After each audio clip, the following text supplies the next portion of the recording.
नमस्कार किसान साथियों, मैं आपका किसान मित्र साथी चंद्रेश तिजारा और आप देख रहे हैं भारतीय किसानों का सबसे विश्वसनीय YouTube channel Indian farming master Tijara. तो जैसा कि किसान साथियों आप मेरी स्क्रीन पर देख रहे हैं, करेले यानी कि स्वाभाविक बात है कि आज हम जो चर्चा करने वाले हैं वो है करेले के बीज की।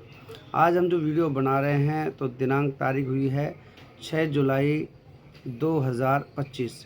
तो स्वाभाविक है ये बरसात का दिन है। हम राजस्थान के अलवर ज़िले से हैं, तो बरसात का एक समय चल रहा है।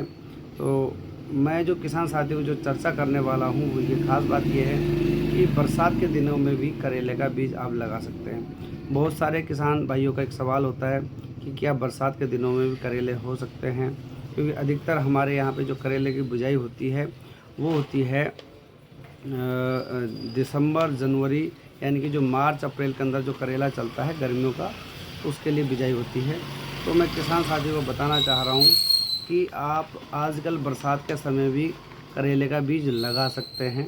अब चर्चा करेंगे कि किस तरह से लगाएं, कौन सा बीज हो और कितनी मात्रा बीज की आवश्यकता होती है, और आजकल के समय में जो किसानों का भय है कि कौन सी जो बीमारियां करेले में आ सकती है, तो उनके निदान के लिए भी मैं आज आपसे चर्चा करूंगा।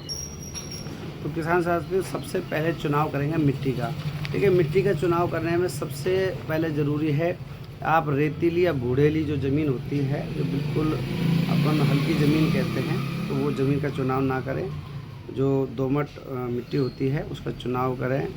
और जो ज़मीन का चुनने के बाद आजकल जो आपको करेला लगाना है उसके लिए मैं तरीका बता दूं।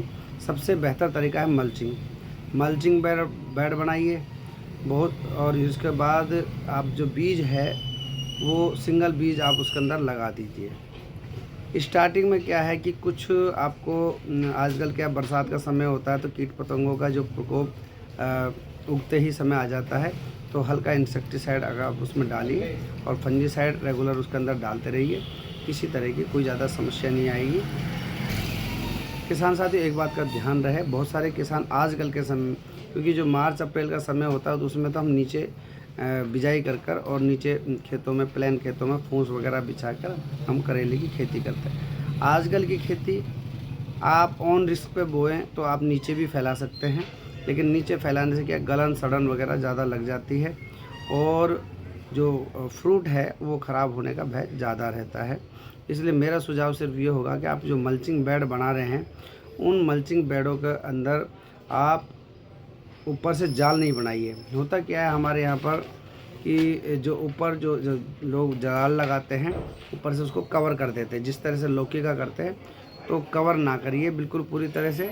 मैं आपको एक बहुत अच्छा तरीका बताता हूँ। अगर आपको करेले की जो पैदावार अच्छी बम्पर लेनी है तो उसके लिए मैं आपको तरीका बताऊँ। जो बांस है वो बिल्कुल मल्चिंग बेड पर सीधे गाड़ दीजिए, सीधे। उनकी हाइट थोड़ी ज़्यादा हो, तकरीबन 8 से 10 फीट की हाइट होनी चाहिए बांस की सीधी। गैप की हम बात करें तो 3 से 4 फीट का गैप होना चाहिए। लगभग मीटर, सवा मीटर, 1.5 मीटर तक का गैप होना चाहिए बेड से बेड का। हाइट जो है बांस की मैंने 8 से 10 फीट बताई। यानी कि हमें जो जाल, जो नेट बनाना है ऊपर से कवर नहीं करना है। जो धूप है वो प्रॉपर नीचे बेड तक आनी चाहिए। हमारे बांस जो है वो बिल्कुल सीधे खड़े रहेंगे और जो बेल आएगी उन्हीं बांसों के सारे साथ, क्योंकि बांसों से बांस की जो दूरी है करीबन 10 से 12 फीट की दूरी रखें। और उनके अंदर जो तांत है,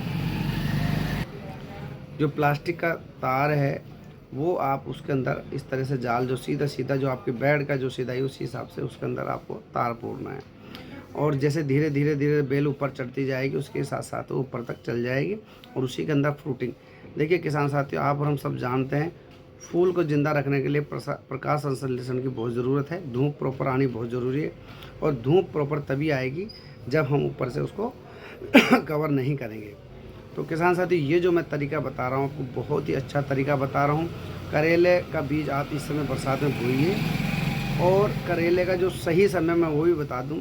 कुछ किसान साथी जल्दी की वजह से जो फर्स्ट में ही बरसात आती है उसमें लगा देते हैं। जैसा कि आजकल का जो समय है, आप थोड़ा सा रिस्क लेकर आजकल बो सकते हैं।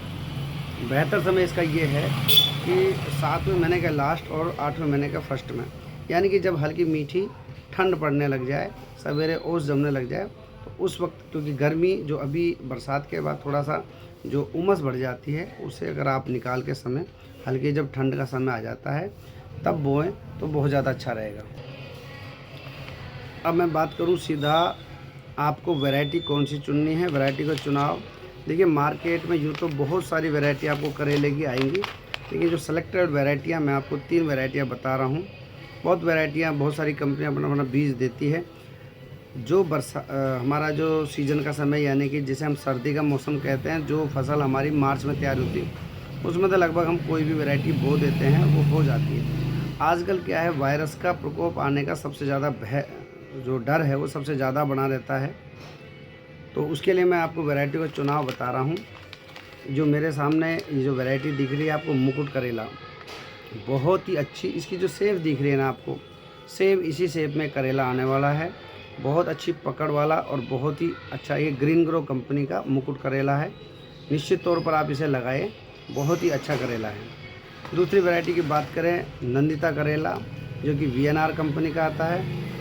भारत में सबसे ज़्यादा बिकने वाला करेला है और बहुत अच्छी इसकी पैदावार है। खासकर जो हमारा सर्दियों का समय होता है, जनवरी फरवरी में इसकी बिजाई बहुत ही अच्छी रहती है, पैदावारी बहुत अच्छी है। एक करेला है मेरे पास ईस्ट वेस्ट कंपनी का प्रगति 065, तो ये भी एक बहुत ही अच्छी वैरायटी है। आजकल आप बरसात के समय में इसे लगाएं, अच्छी पैदावारी है। किसान साथी एक बार फिर पुनः मैं बता देता हूँ, ये है ईस्ट वेस्ट कंपनी का प्रगति करेला, ये है आपका वीएनआर कंपनी का नंदिता, और मेरी नज़र में अगर मैं आजकल के समय में सबसे बेस्ट वैरायटी कहूँ तो ये है ग्रीन ग्रो कंपनी का मुकुट करेला।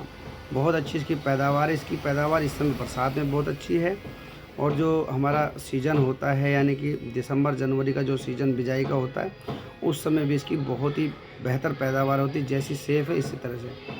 तो किसान साथियों, मैंने आपको ये 3 तरह की खास वैरायटियाँ दिखाई हैं। तीनों वैरायटियों को आप किसान साथी आजकल बरसात में बो सकते हैं। रही बात कितने बीज की ज़रूरत है, तो मैं बता देता हूँ। लगभग आपका अगर मल्चिंग बेड के अनुसार अगर आप लगाते हैं तो आपका 300 से 400 ग्राम बीज लगने वाला है। तो 300 से 400 ग्राम आप अपने मल्चिंग बेड के लिए करेले की परचेज कर सकते हो। किसान साथियों, एक बात का विशेष ध्यान रखें, जब भी आप बीज जहाँ भी दुकानदार से ख़रीदें, आप उनकी अपने क्षेत्र के अनुसार, अपने मौसम के अनुसार सलाह ज़रूर लेवें, क्योंकि देखिए बीज और मौसम का रिश्ता बहुत ही ख़ास है। बीज पूरी तरह से मौसम के ऊपर डिपेंड है। मौसम आपके बीज को किस तरह का मिल सकता है, इसलिए आपने स्थानीय दुकानदार भाइयों से या आप संबंधित किसान जो कंपनी है उनसे आप इसकी पूरी जानकारी करके ही बीज बोएं। मैंने आपको अपने अनुभव के आधार पर जो बेहतर बीज हैं वो मैंने आपको बताएं। बहुत बहुत धन्यवाद किसान साथियों, आपने मेरी बात को विस्तार पूर्वक सुना। बहुत बहुत धन्यवाद। किसान साथियों, एक बात का ध्यान और रखें, करेले के अंदर आजकल जो वायरस आने की अगर चांसेस बन जाते हैं, और आपको दिख रहा है कि क्योंकि वायरस आजकल बनने के चांसेस होते हैं, अगर मौसम के अंदर बहुत ज़्यादा हीट है और मौसम अनुकूल नहीं है, तो अपने दुकानदार साथियों से मदद कर उनकी सलाह से आप थ्रिप्स की जो बेहतर दवाइयाँ हैं वो रेगुलर, जो एंटीबायोटिक जो दवाइयाँ उनका इस्तेमाल पूरी तरह से करें। जो एंटीबायोटिक दवाइयाँ हैं उनको हर बार स्प्रे में इस्तेमाल करें। इस बात का बहुत विशेष ध्यान रखें, क्योंकि वायरस आने के बाद फिर बड़ी दिक्कत का सामना करना पड़ सकता है आपको। बहुत सारी आपकी जो मेहनत है उस पर पानी फिर सकता है। डरे नहीं, समझदारी से बीज को बोएं, और जो मौसम के अनुसार जो बीमारियां आ रही हैं उनका सही समय और सही सलाह से उसका निदान करने का प्रयास करें। एंटीबायोटिक जो भी दवाइयाँ हैं उनका हर दवा के साथ में इस्तेमाल करें, जैसे कि क्रोसिनेजिया होता है, स्ट्रेप्टोसाइक्लिन होता है और वैलिडामाइसिन होता है। तो वैलिडामाइसिन का आप हर बार स्प्रे कर सकते हैं। कासू भी आती है धानुका कंपनी की, उसका स्प्रे बार करें, क्योंकि वायरस का प्रकोप आ सकता है अगर मौसम आपकी फसल के अनुसार नहीं है।